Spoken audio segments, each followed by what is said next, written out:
El propietari no sabia el que tenia.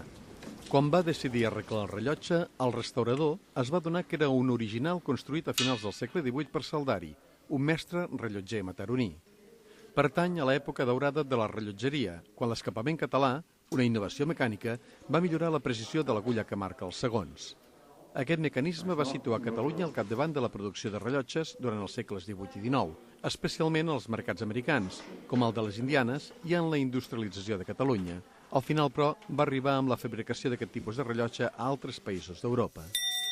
Els rellotgers catalans tenien la tendència individualista, al contrari dels francesos en el mateix temps, que ja van fer petites sèries. El que els va motivar, els va permetre baixar preus, unit amb un bon disseny, doncs va fer que desaparegués la indústria catalana en aquest sentit.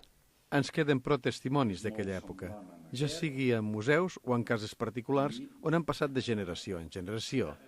Milers de mostres d'art i enginyeria que han quedat parats en el temps.